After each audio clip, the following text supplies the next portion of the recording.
Pranam Swamiji. This is our 35th class of Mundakopanishad with Swamiji. We've studied chapter 2, section 2, mantra 2 in our previous class. A warm welcome to everyone here. The last half hour, as usual, will be set aside for questions with Swamiji. This morning, Sri Pradeep Nayathil will chant Purusha Suktam for us. Pradeep?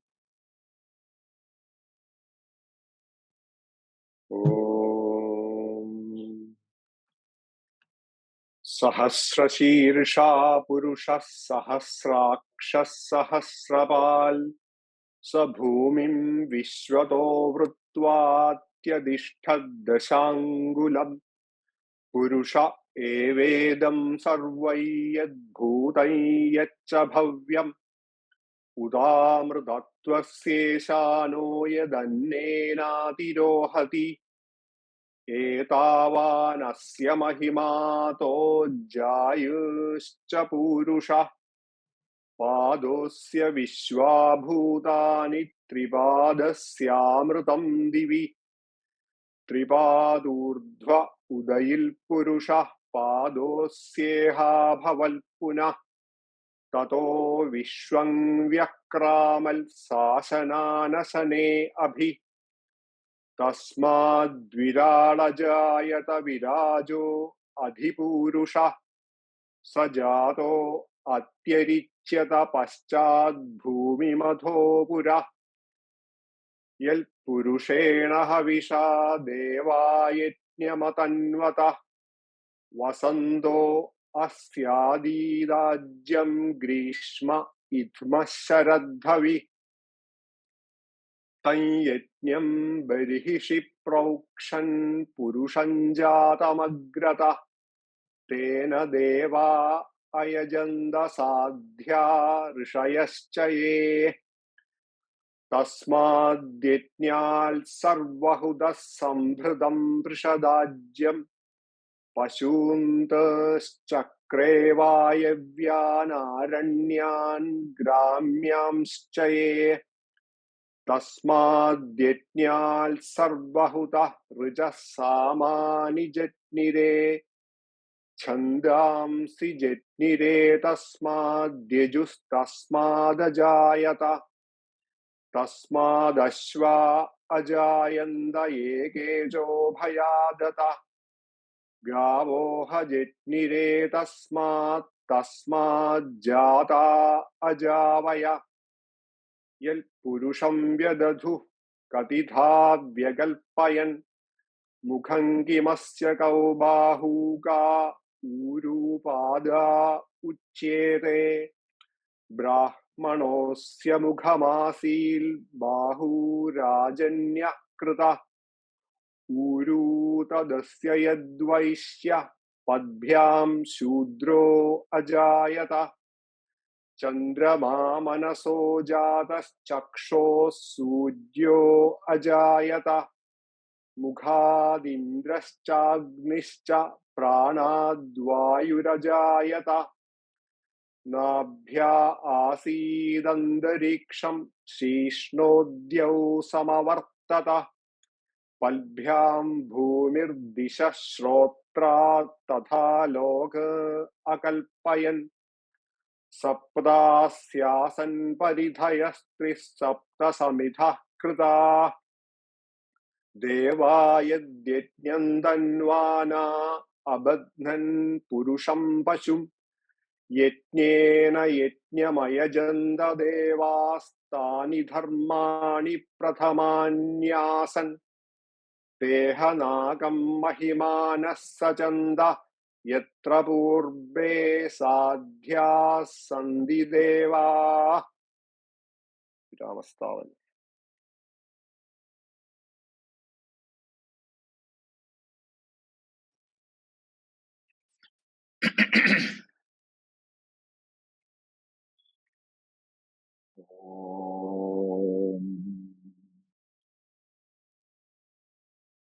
Gurur Brahma, Gurur Vishnu, Gurur Devo Maheshwaraha, Guru Sakshat Param Brahma, Tasmai Shri Gurave Namaha. Om Sadashiva Samarambham Shankaracharya Madhyamam Asmadacharya Paryandam Vande Guru Paramparam. Om Bhadram Karnebhi Shrunuyama Deva Bhadram Pashyemakshabhiryajatraha Sthirairangai Stushtuvam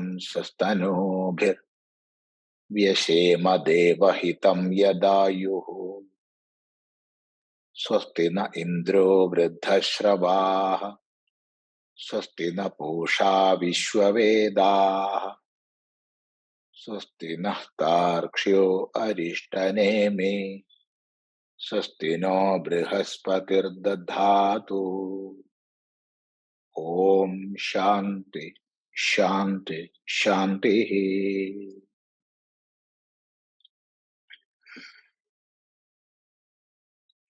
So in our last satsanga, we had seen the second mantra in the second khanda of the second Mundaka.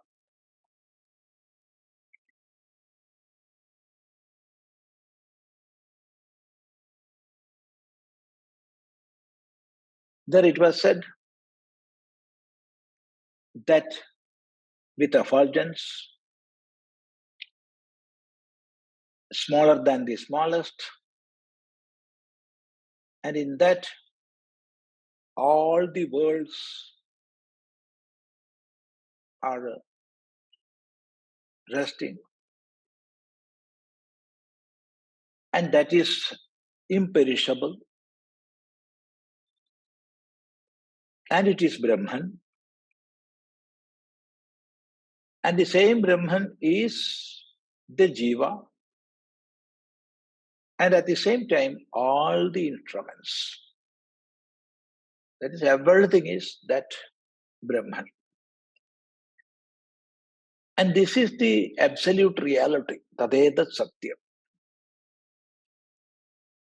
And it is immortal, tadamrutam. So after describing all this, the Rishi, he mentioned a special word, veddhavyaṃ viddhi. Oh my dear, you understand that to be veddhavyaṃ.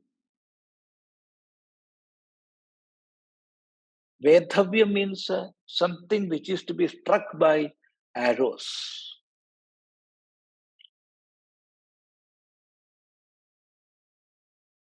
So how it can be? How this Brahman or Atma is veddhavyaṃ? When we wish to kill somebody, when we try to kill somebody, we will take an arrow and strike it on him. Then we will understand him as the veddhavyaṃ. That is the aim to which we will send the arrow. But here it is Brahman or the self itself. Because it is said self is the Brahman or Brahman is the self. Then how it is veddhavyaṃ? How it is to be struck by arrows or some bullets? How it is? And what is the inner meaning?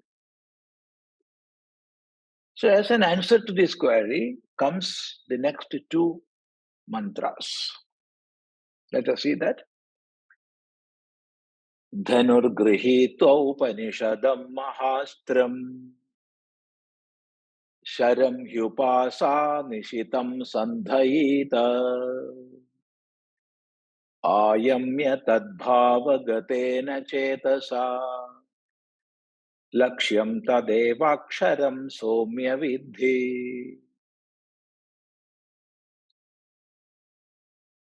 dhanurgṛhītvaupaniṣadaṃ mahāstraṃ śaraṃ hyupāsāniśitaṃ saṃdhayīta āyamya tadbhāvagatena cetasā lakṣyaṃ tadevākṣaraṃ somya viddhi.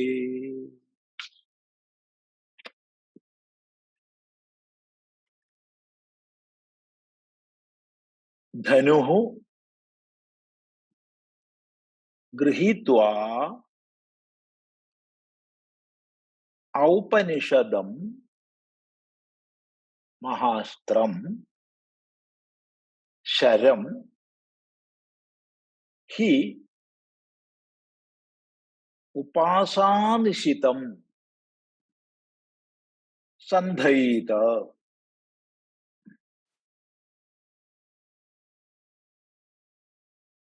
āyamya tadbhāvagatena cetasā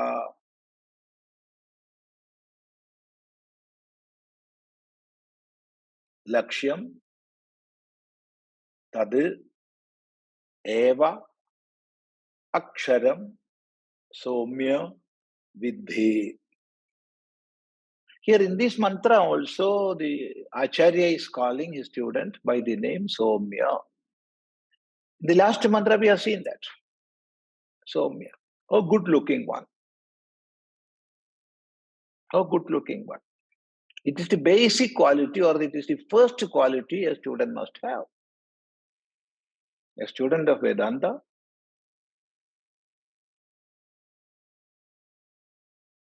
the first quality for him is he must be or she must be good looking. That is, the mind must be clear. Mind must be pure. Without the purity and clarity of mind, we cannot dive deep into the teachings of Vedanta. It is not something to be learned superficially. We have to dive deep into it. And the basic quality we must have is, there is no doubt, it is purity of mind. So, one with a pure mind, he will always look good. And that is why the teacher is calling the student by the name, Hey Somya, O good looking one.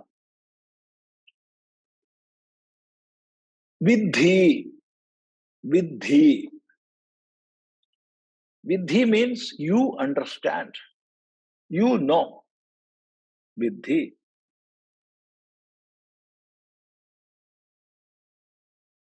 You understand. Or you know. You know that for certain. There is no doubt. You must understand this. What? dhanurgṛhītvaupaniṣadaṃ mahāstraṃ. Dhanuḥ. Dhanuḥ is generally weapon and specifically a bow. Gṛhītvā, having taken. We can loosely say taking. But strictly the meaning is having taken. Gṛhītvā.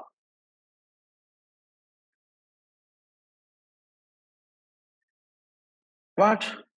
Dhanuḥ. So you must take a bow.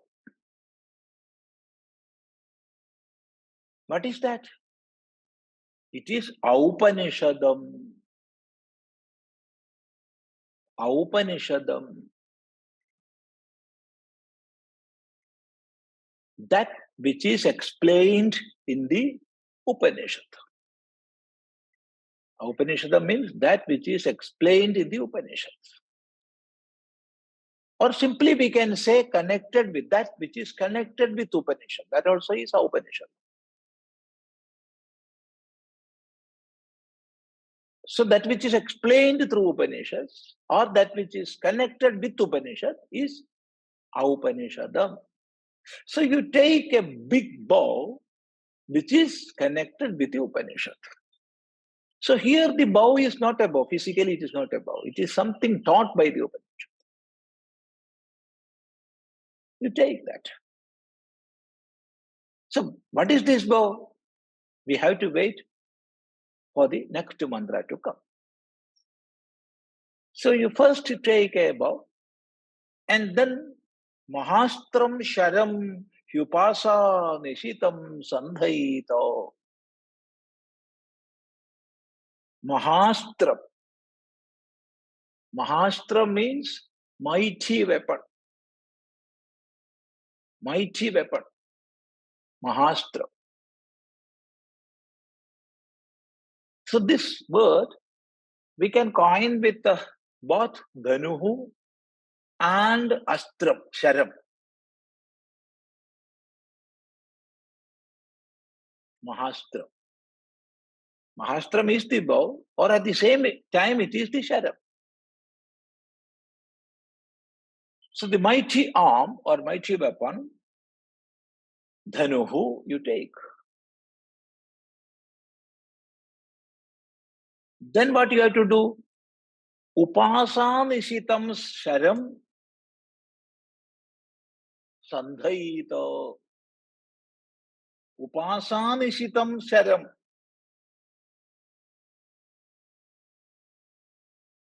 Śaraṃ is the arrow. Śaraṃ is arrow.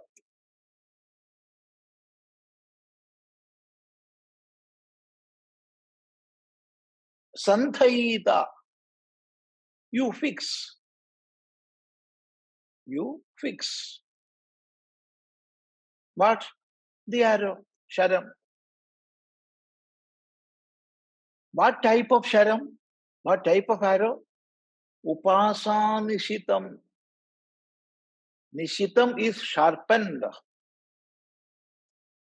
So sharpened by upasana.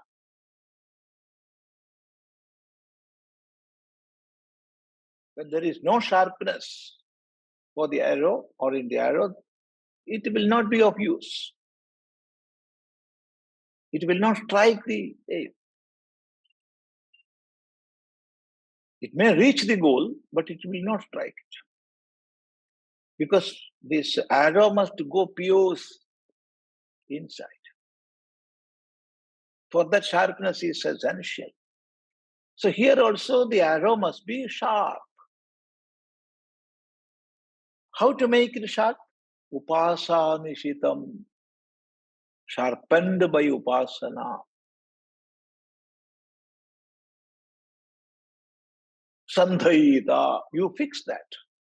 You fix that arrow on your bow. Then what you have to do?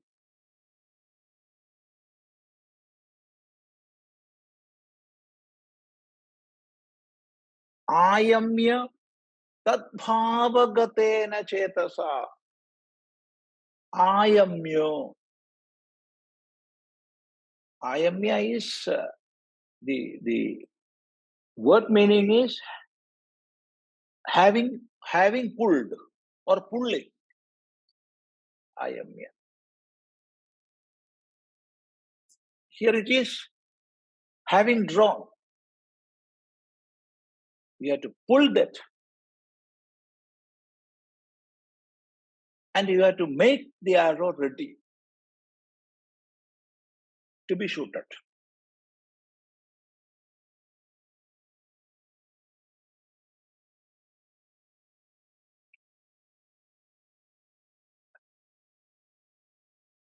Ākarnāntam āyamya.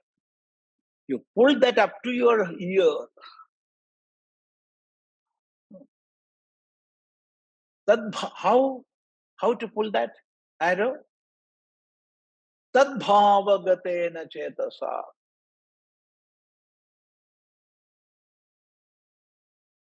A shooter, his mind must be that much pointed, that much focused. Nothing is there other than the aim. Other than the aim, there is nothing in the world. The world itself is not there. There is no arrow, there is no bow, there is no me, there is no you. Only the aim. That much focus that must be there. His mind must be that much focused. So tadbhāvagatena cetasā.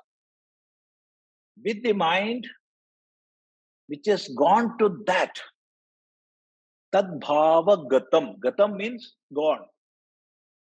Tadbhāvagatam. Having gone to that,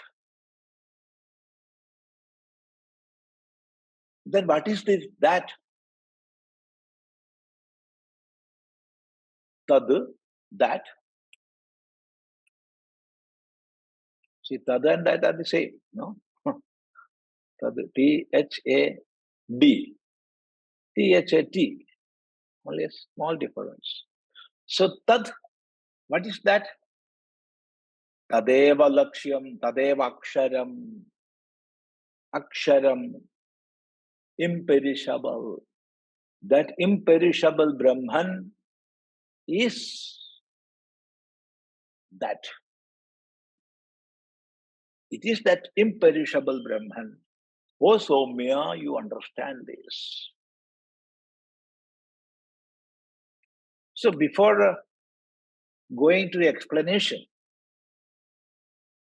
we had to have an idea about what is this dhanuḥ, what is this śaraṃ, and all these things. So we will go to explanation only after seeing the next mantra also. And what is that? See? Praṇavo dhanuḥ, śāro hyātmā, brahma tallakṣyamucyate, apramattena veddhavyaṃ, śaravattanmayo bhavet. Praṇavo dhanuḥ, śāro hyātmā, brahma tallakṣyamucyate, apramattena veddhavyaṃ, śaravattanmayo bhavet.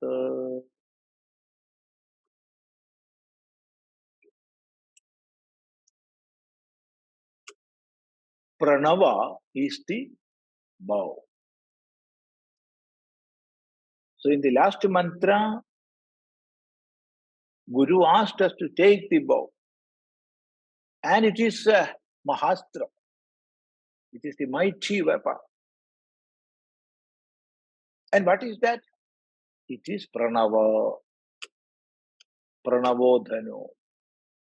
Then he asked us to take the arrow. What is that arrow?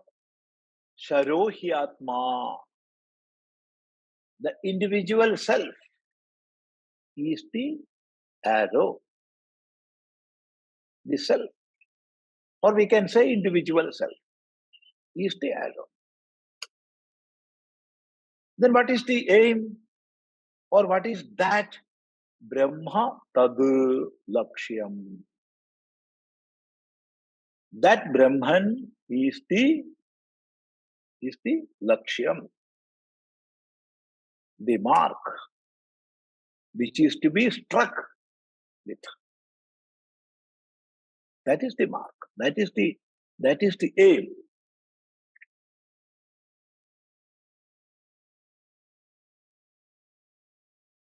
And see,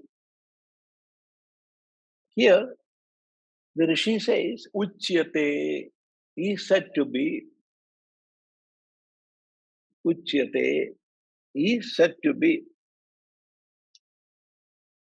That is the most beautiful usage in our literature. What is the beauty that we will think?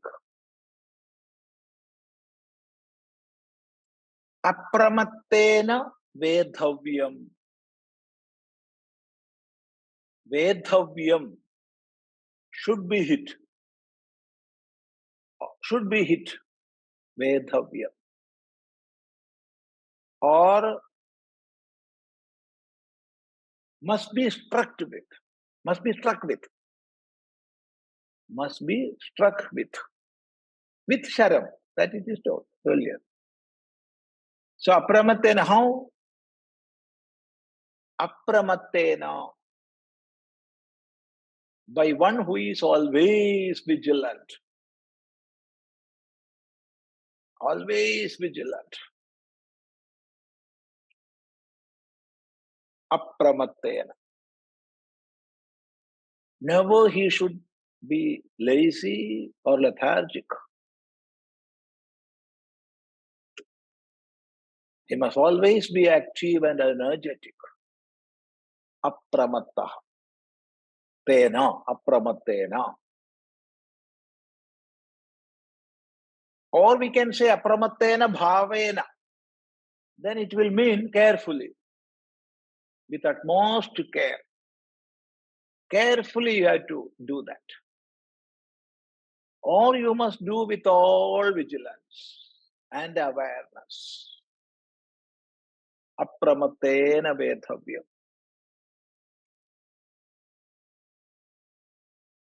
And what is the goal? Sharavat. Sharavat means just like the arrow. Tanmayaha bhavet. Tanmayaha. Becoming one with that. Tanmayaha. One who has become one with that. That is tanmayaha. Or another meaning is just like him. Or just like that. Tanmayaha.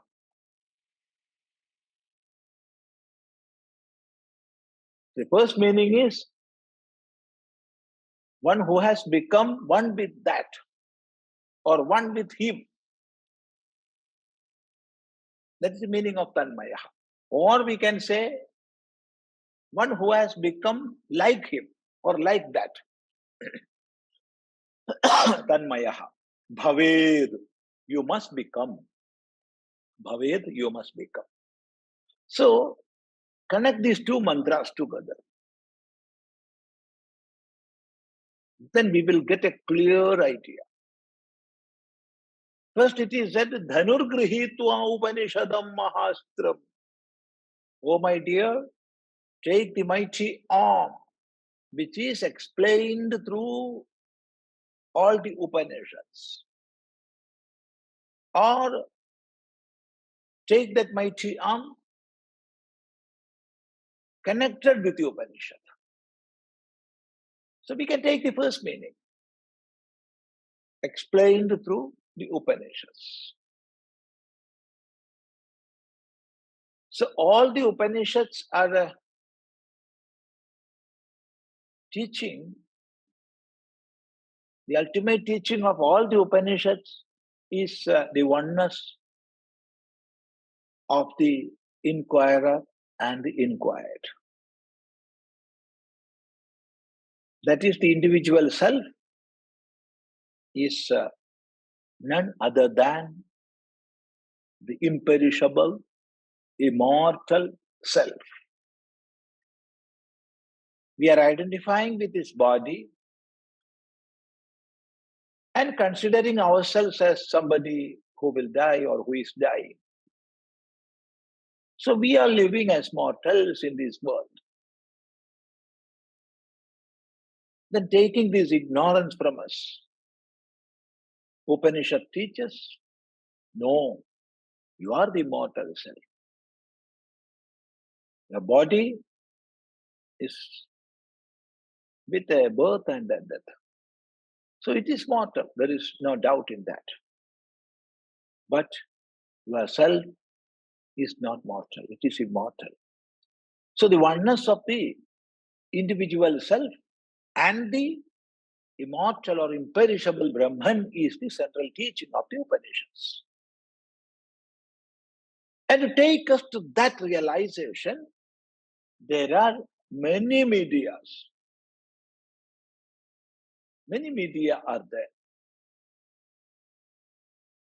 Many types of discriminations. And many tools are there. Many tools to reach that. And most important is praṇavo upasana. The upasana of pranava or the upasana using the pranava. When we say upasana of pranava, it is the highest. When we say upasana through pranava, it is the instrument or it is the tool.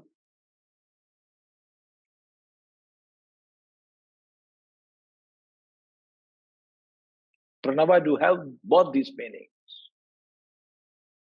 It is the absolute reality.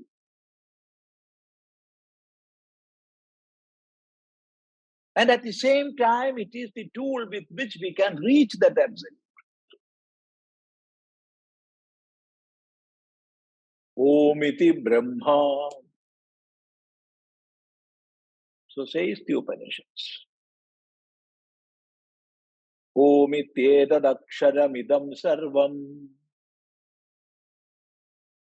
Everything, all the manifestations and beyond that, all are pranava, omkara.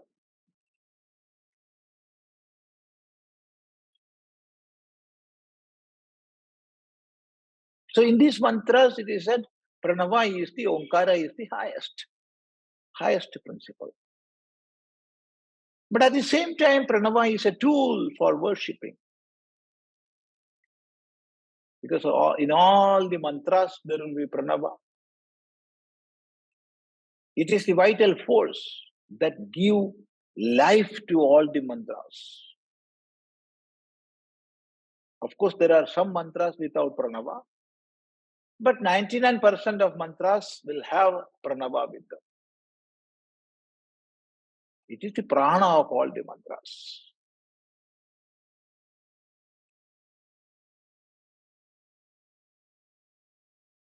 So here it is said, praṇavo dhanuḥ. This mighty arm with which we have to strike is pranava. What is pranava? Pranava is omkara. Om. The quintessence of all the Upanishads.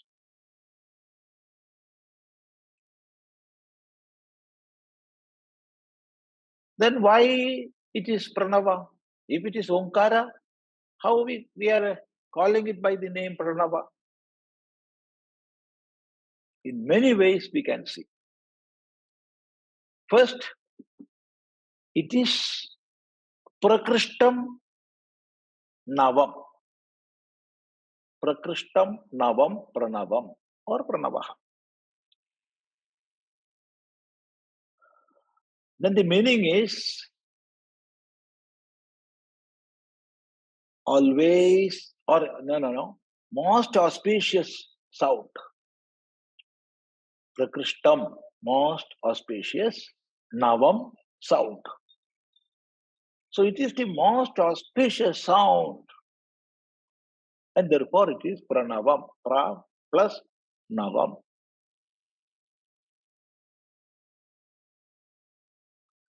Or it is prakarshena navam.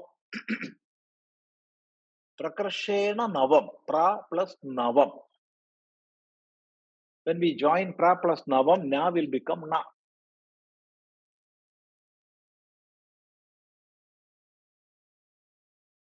Then what is the meaning? Always new, ever new, always new. Never becoming old. Pranava.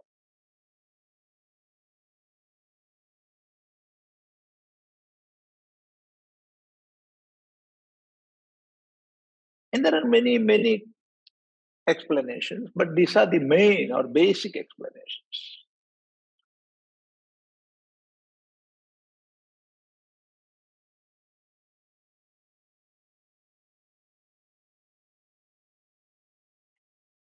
So when we take the first meaning, that is the most auspicious sound,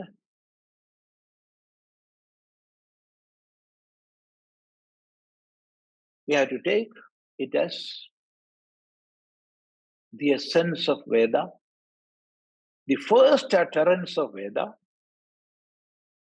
and therefore most auspicious sound. Omkarascha adhashabdascha dvavetau brahmana pura kandham bhitva viniryatau tasman mangalikavubhau. These two words, Om and Atha, these two words, they jumped out of Kandham bhitva viniryatau. They jumped out of the throat of Veda. That is the first utterance of Veda, Om Atha. And therefore, Tasmat, therefore, Mangalika Ubhau, both these are, Ubhau, are Mangalikau, most auspicious. So we are considering the Shabda Om as the most auspicious Shabda in the world. Not only in the world, even above the world. Because it is the basic cause, it is the primary cause.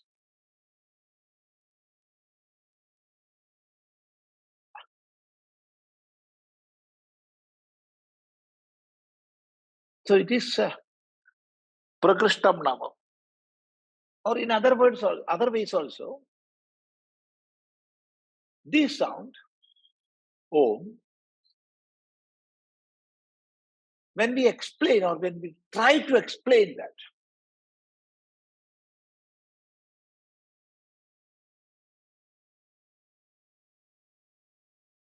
we will get the meaning of all the Vedas. Because this Omkaram, Om, is comprised of 3 aksharas or varnas, A,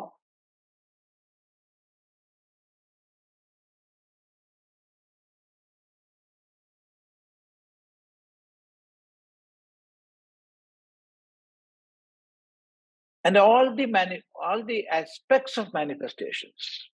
That is gross, subtle, and the causal.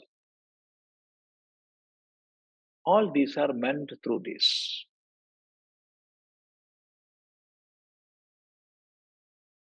Then we are passing through 3 states of experience. That is the waking, the dream, and the deep sleep states. Jagra, Swapna, and Sushupti. It is me. Nobody else is passing through this. But at the same time, I know the individuality or the way in which individuality is manifesting is different. I am the one and the same. There is no difference between these 3 states or me in these 3 states. But at the same time, I know, even though I am one and the same, I am one, I am the same in all states. That I know. But at the same time, the individuality expressing through these states, they are different.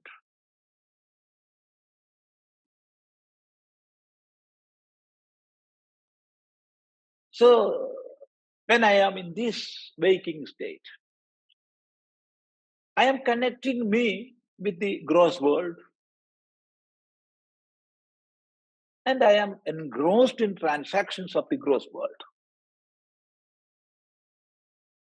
There my attitude, my vision, and the mode of activity, all are in one way.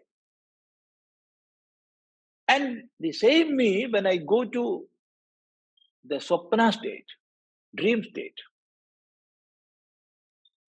even though I am seeing the gross world, I am experiencing the subtle forms of that. And my individuality has changed.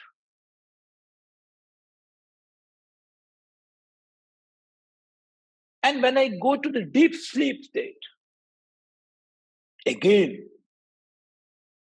I'm not at all engrossed in the worldly affairs, nor do I have any connection with the subtle aspects of this world.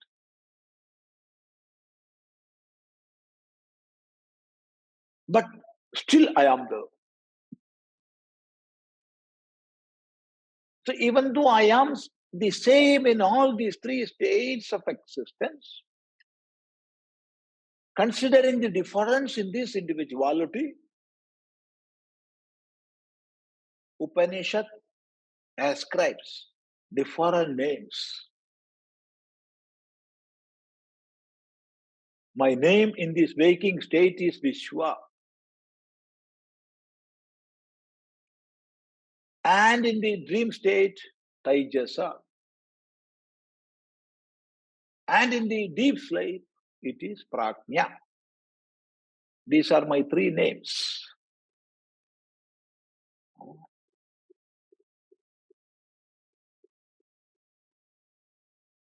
Just consider this. We are that much attached with our name. If somebody come and shout, calling our name,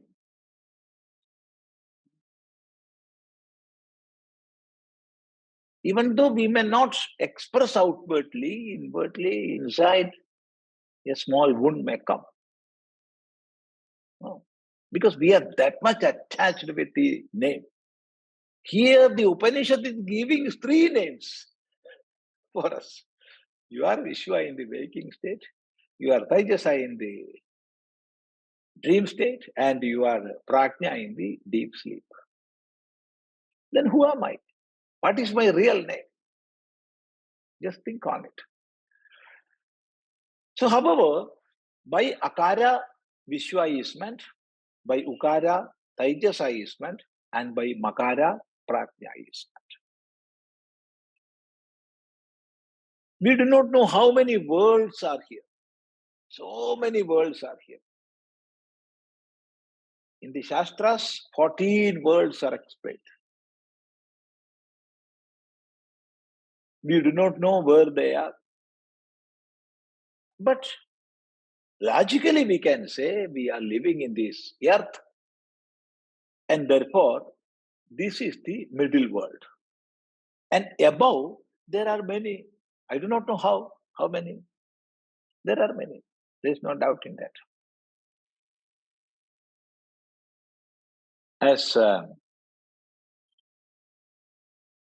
researchers are inquiring, go on inquiring, they will find out newer and newer galaxies. So let them add.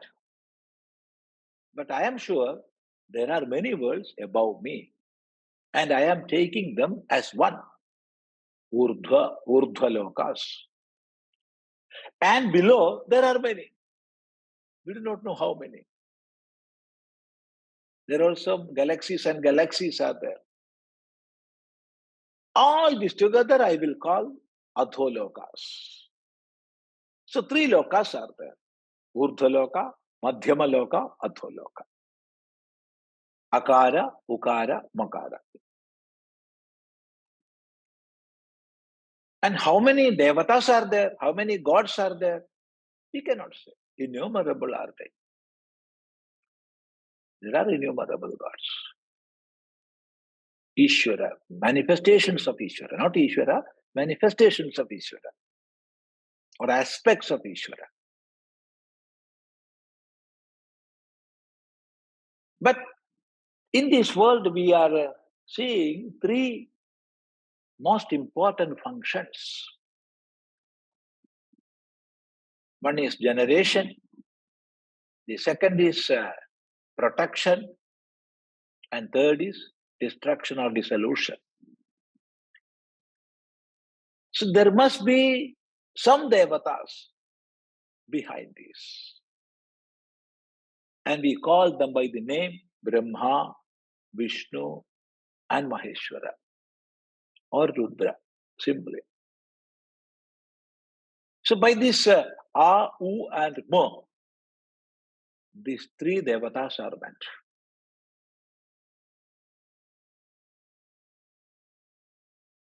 Rishis, they taught us everything. They talked from the innermost experience. That is why their words are directly entering our heart. Rishis taught us not from the brain, but from the heart. From the fullest experience. And that teachings we are calling by the name Veda. And these Vedas are given to us in three forms: Rik, Yajus, and Sama. Again, by Akara, Ukara, and Makara, Rik, Yajus, and Saman are meant. So when we analyze like this, the whole manifestations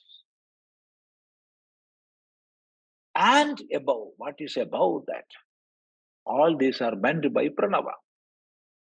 So it is the most auspicious sound. And you see, there is no word in this, there is no shabda, there is no word in this universe other than Omkara, which will represent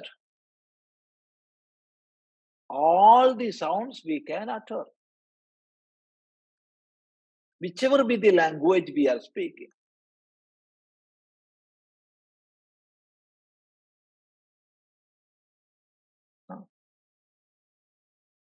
Whether it is Malayalam or Kannada or English or German, because German is here.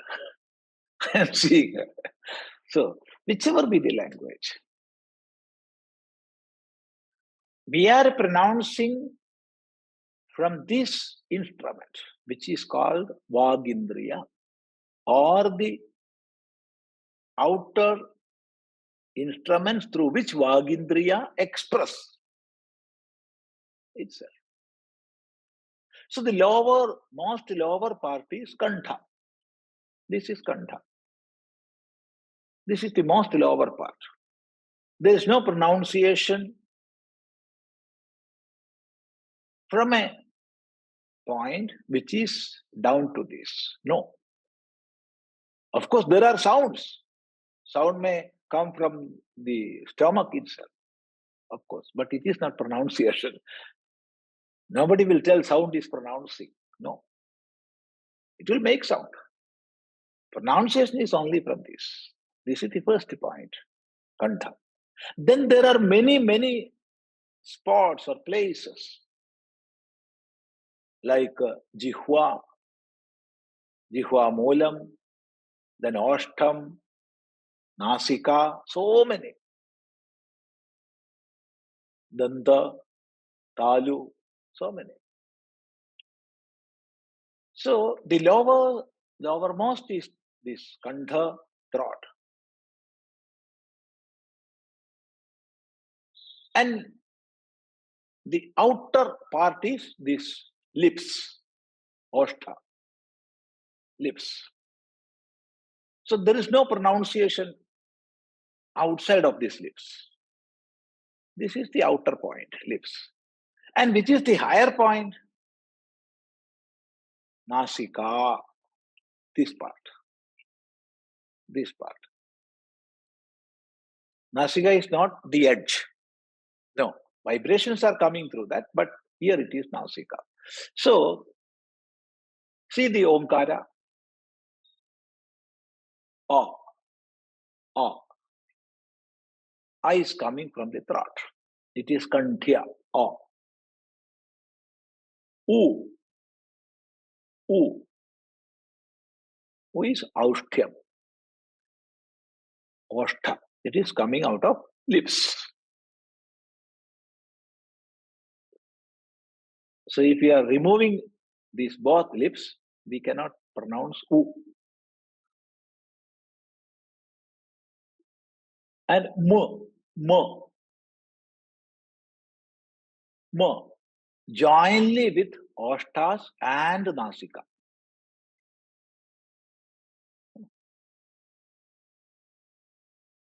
It is a sound which is being pronounced with the effort of both Oshtas and Nasika. Without Nasika, we cannot pronounce Mo.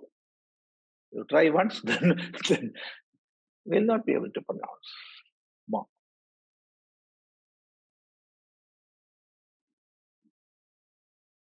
So see, the lowermost part, the uppermost part, and the outermost part.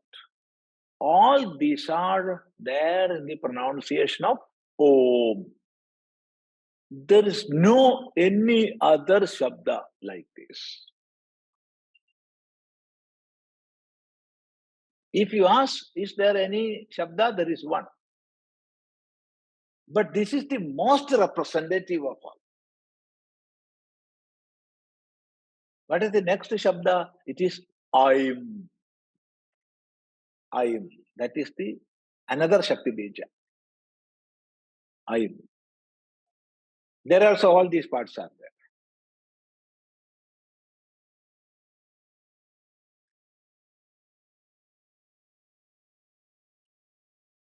So, Omkara represents all the Shabdas we can pronounce. And therefore it is the most auspicious representative sound, Pranava. Then the another meaning is always new, ever new. Why? Because nobody has explained what is the inner meanings of Omkara. Thousands and thousands of years have passed. Thousands and thousands of rishis tried to explain Omkara. And even now, many are explaining Omkara. But never the inner meaning of Omkara will be depleted. I am saying I am writing a book on Praṇava or Praṇavopasana. Swami, why you are writing? To narrate all the meanings of Praṇava. Yes, you try. Then after years and years of writing, I will say, I cannot finish that. I cannot finish. Then you publish as much as you have written. Because you cannot finish. Nobody can finish that.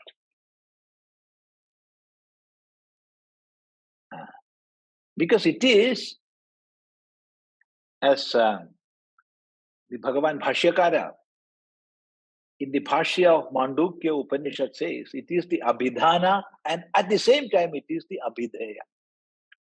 It is the name and at the same time it is that which is meant by the name. I can explain the whole universe if I have the capability. But how I can explain me, myself? I cannot explain. Because I am not a subject of myself. Nor am I an object of myself. I am me. I am not a subject, not an object. Then how can I objectify myself? No, it is impossible. And therefore, it is Pranava, always new.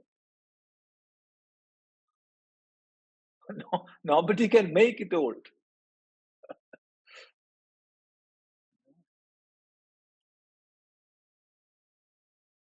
It is always keep its that virgin nature. Nobody can attack. Always virgin, Pranava. So here Pranava, Omkara is the mighty arm. You take that. This is the first to say. You take that. Everyone can take. But we must have that ability to take, that courage to take, that power to take. Otherwise, it is not good. There are many armories or weapons, but we cannot make and use all. We can see, we can admire, we can worship, but we cannot use. Of course, we can use when we have the power, ability to use, courage to take.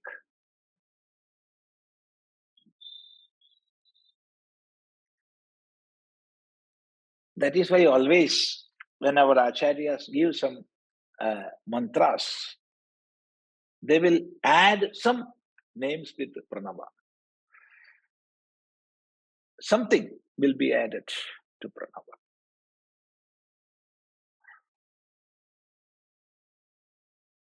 Of course, as a part of many worships, we will chant Pranava. And as a part of many upasanas, we will chant Pranava. Everybody can chant. But normally, Pranava alone, without the help of any other mantra, will be given at the time of sannyasa only. That is our tradition.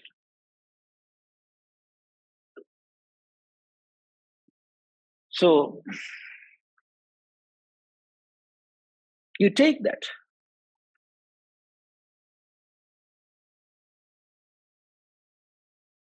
dhanurgṛhītvaupaniṣadaṃ mahāstraṃ. Mahāstraṃ, that mighty weapon. Dhanuḥ, the bow, you take. And what is that bow? Praṇavo dhanu. Omkara, Pranava is the bow or the mighty weapon. Then what you have to take? Śaraṃ hyupāsāniśitaṃ saṃdhayīta. Then take the śaraṃ, arrow. How it should be? Upāsāniśitaṃ. It must be sharpened with upasana. A sharp arrow. If there is no sharpness, it is of no use. So you must make it sharp. Then only it will pierce the air.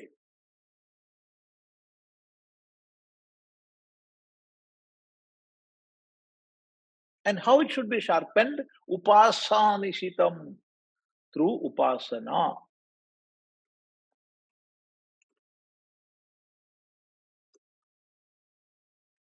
So, we are sitting here, we are discussing Upanishad. Of course, we are listening with a focused mind. There is no doubt in that. But at the same time, some memories are coming regarding many things, or we are seeing or hearing what are happening around.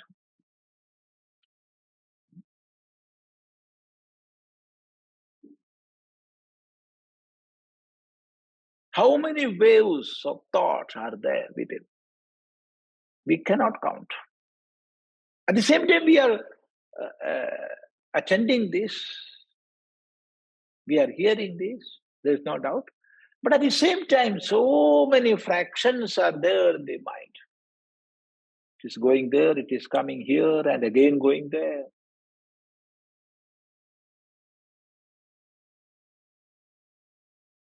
If we try to identify, we will find some 30, 40 vrittis even now. There are thousands and thousands inside, but in the peripheral itself, there will be 30, 40 vrittis. No doubt in that. I am talking this. I'm not going here and there. I am focusing on this Upanishad. But at the same time, many thoughts are there. I'm thinking within. I am taking this Mundakopanishad class now. Is it right to take this? Why? Because I can sell the class at Thiruvananthapuram, saying the hectic schedule here. And after the taking this class, how righteous it is. All these thoughts are there. And I am seeing around. I am hearing some sounds. So, even though we are saying we are attending with focus, our mind are moving here and there. So we have to take them back. Take all those vrittis back. Yato yato nischarati manaschanchalamasthiraṃ tatastato niyamya tatmanyeva vasham nayet. Bring all these vrittis back. Is it possible? Yes, it is possible. Is it easy? No, not at all easy.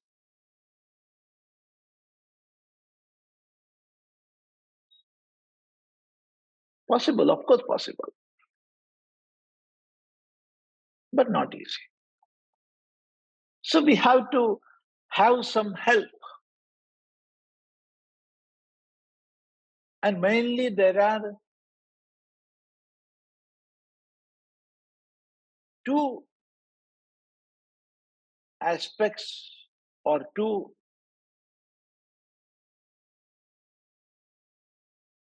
helping factors. And what are these? See, what are attracting us to here and there? Many, many things. Shabda, the sound. Sparsha, the touch. Rupa, the form. Rasa, the taste. And Gandha, the smell. All these five are pulling us. Physically and through subtle ways.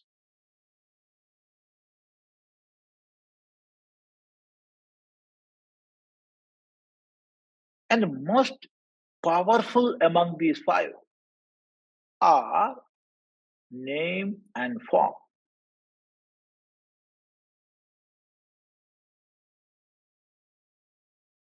We are perceiving through these five senses of cognition. But normally, more than 75-80% of our perception are coming through our eyes. We are bound by them.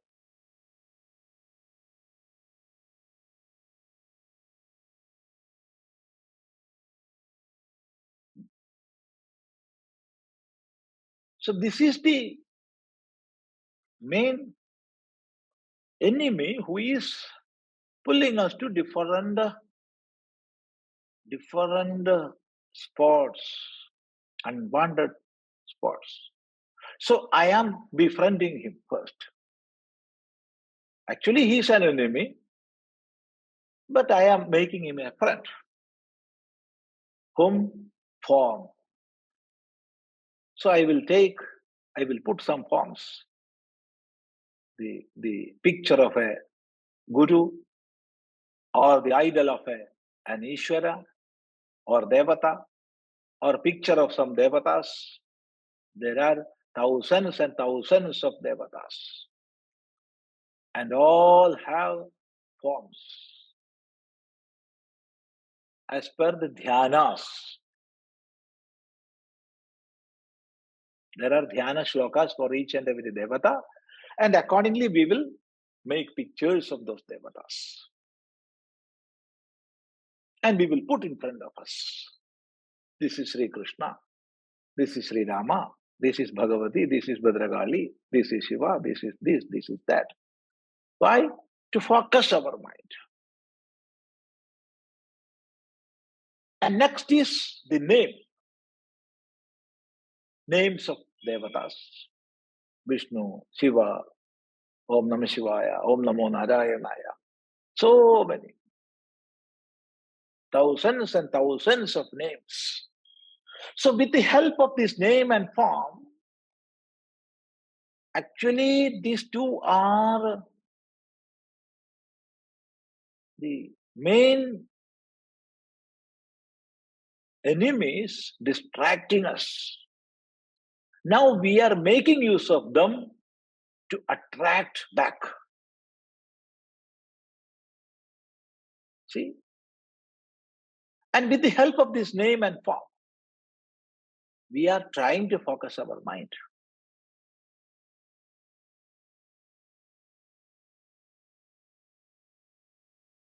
Many mantras are there. Many kirtanas are there. Many things we are making use of. For what?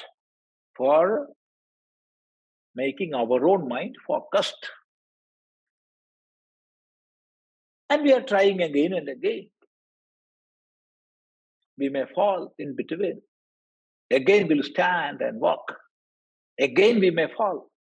Again we will stand. Like this. It is the abhyasa. It is the practice. So this practice to control our own mind, to bring back all the vrittis to the self, is called upasana. For this we can make use of the help from prana,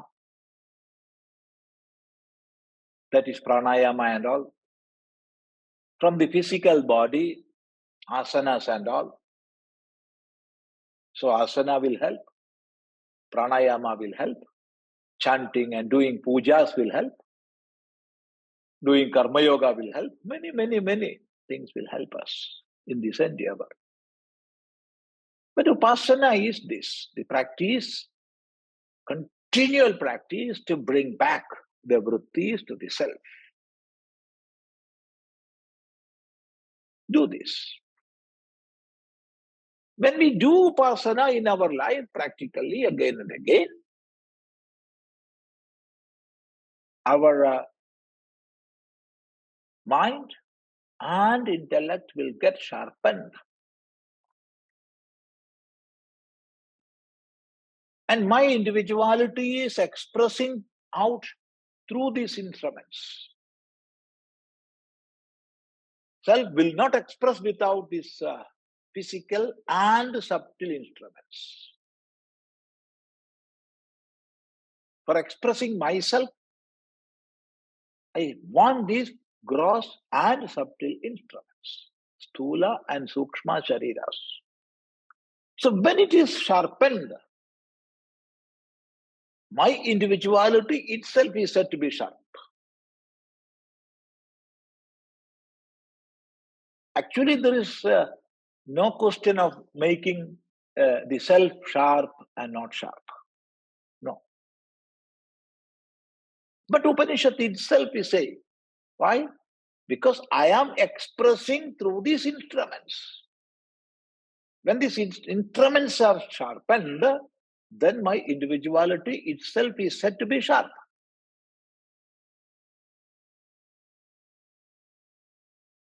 So it is said here, hyupāsāniśitaṃ, śaraṃ saṃdhayīta. You fix the arrow on that bow. And what is that arrow? It is the self. It is the individual self which is made sharp. So we have to make ourselves sharp.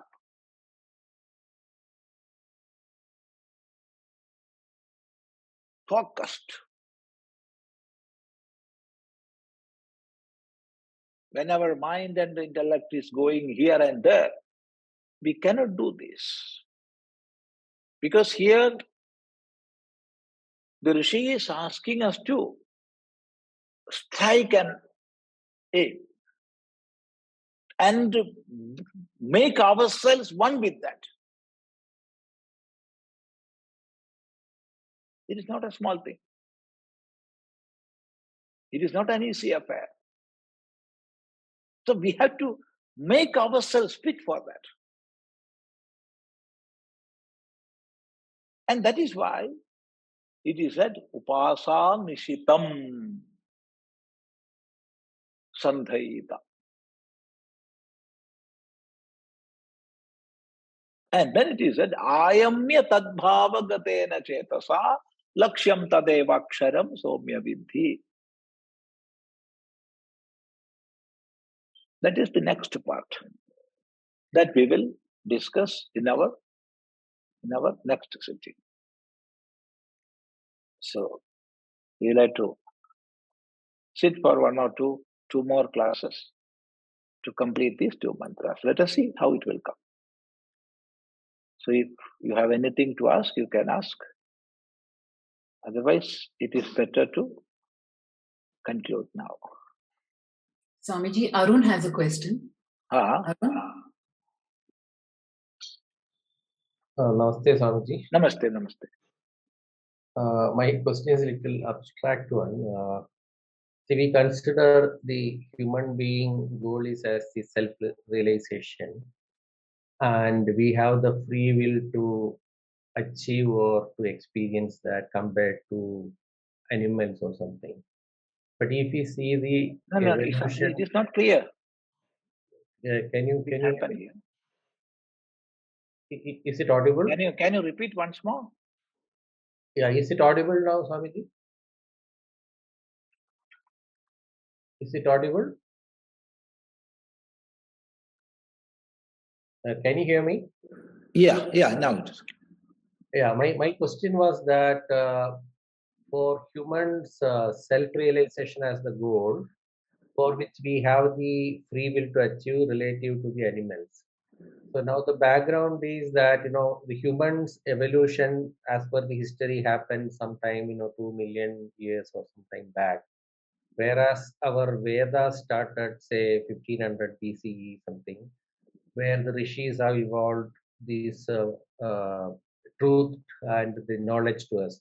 So how this disconnect, how the human knows that this should be the goal of the self-realization, how that evolution happened and how it's connected to the Veda, that's the question. See how it is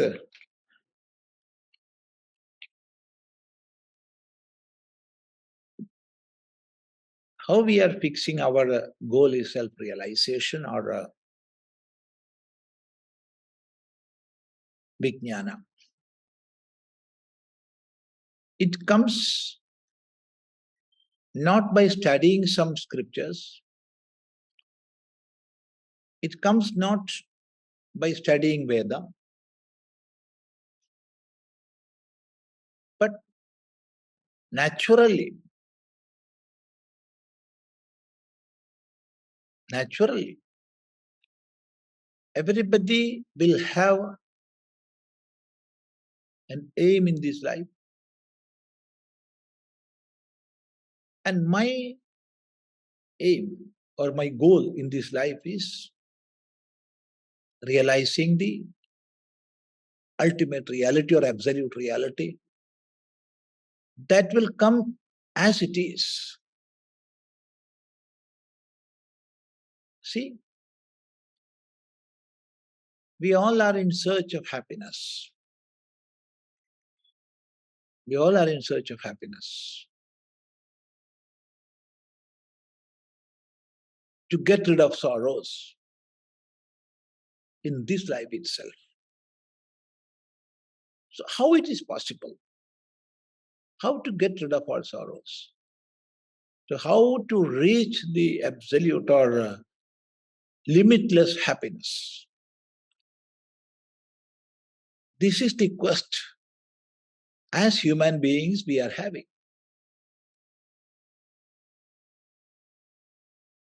Then Rishis are teaching through the Shastras. This is possible only by shedding off our own limitations. Because these sorrows are a product of limitations.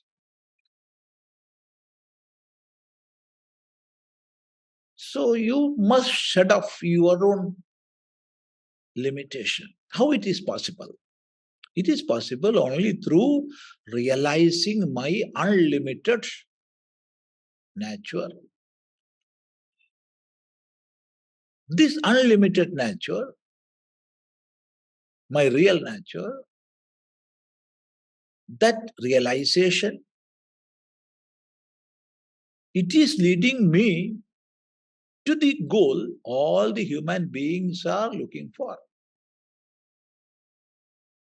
So, of course, this awareness is coming through the study of Shastras. But the goal is there. Even before seeing or hearing any Shastra, that is reaching the absolute or ultimate happiness and discarding all sorrows. That is there. In all beings, it is there.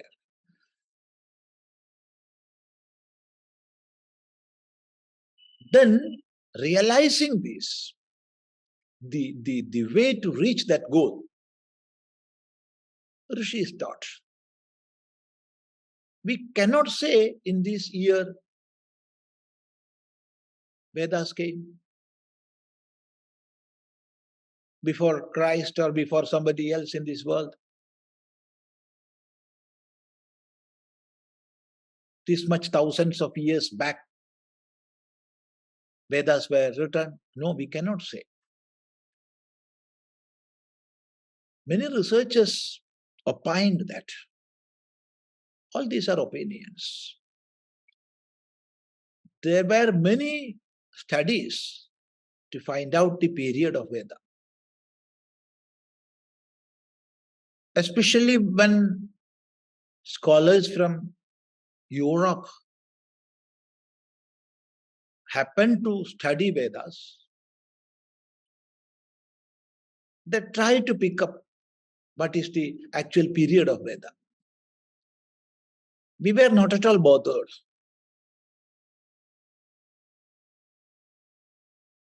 And based on many assumptions or presumptions, they are writing 3,000 years back this was written, or 5,000 years back this was written. Yeah. Written, transcribed. It is not the beginning of Veda. It is not the beginning of the Veda. When they started, we cannot say.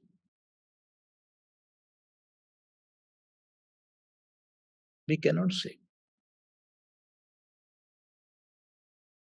1,000 years or 10,000 years or million years, we cannot say.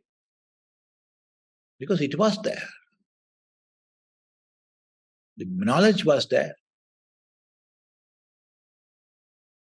And it was transferred from one generation to another or the next through many means. And the medium of teaching was purely vocal or oral.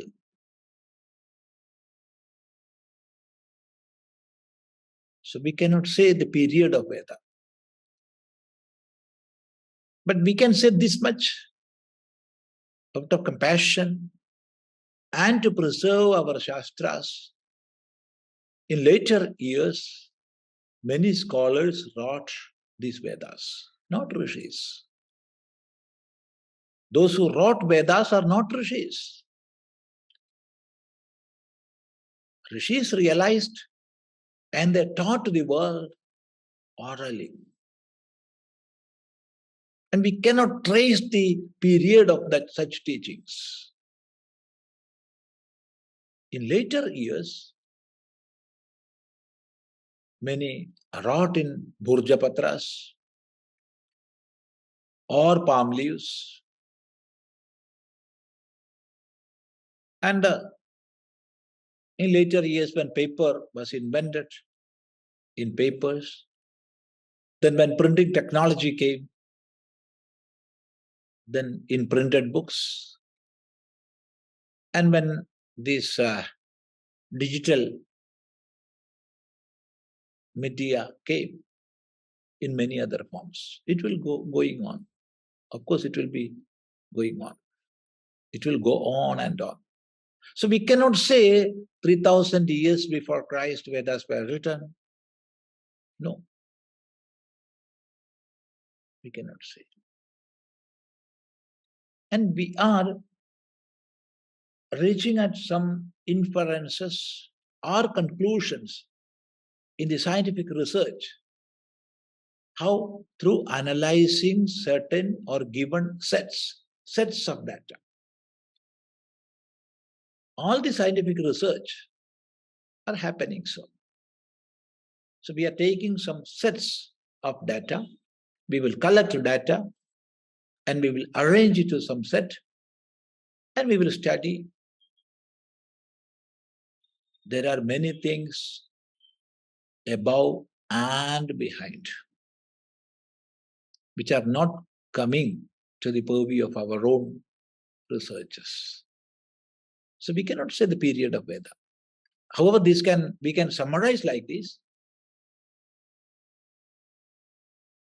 This thirst to get rid of all sorrows and to have a ultimate happiness is there in all beings. All are working to be happy. And in human being, the search was there from time immemorial or from the very birth of human beings. And what are the ways to reach this? We inquired and inquired. And rishis, out of compassion, they gave their experience, they transferred their experience, and it is open to us. That is the answer. But if it is not clear or it is not sufficient, you can ask again, because it was not clear here. I inferred this may be your question. It was not clear because of some network problems. It was not clear. Some hinderings were there. However, if it is clear or if it is the answer to your query, then it is all right. Thank you so much. Yeah, there was some network issue. I'm sorry about that. But not there here, I think. Okay. Because Thank you so much, Swamiji. It was rolling like this here. Now I think we can conclude today. And yeah. Om Bhadram Karnebhi Shrunuyama Deva Bhadram Pashyemakshabhiryajatra Sthirairangai Sastanubhir Vyashema Devahitam Yadayuhu Swastina Indro Vriddhashravah Swastina Pusha Vishwavedah Swastina Starkshyo Arishtanemi Swastina Brihaspati Dadhatu Om Shanti Shanti Shanti Om Gurur Brahma Gurur Vishnu Gurur Devo Maheshwaraha Guru Sakshat Param Brahma Tasmai Shri Gurave Namaha Om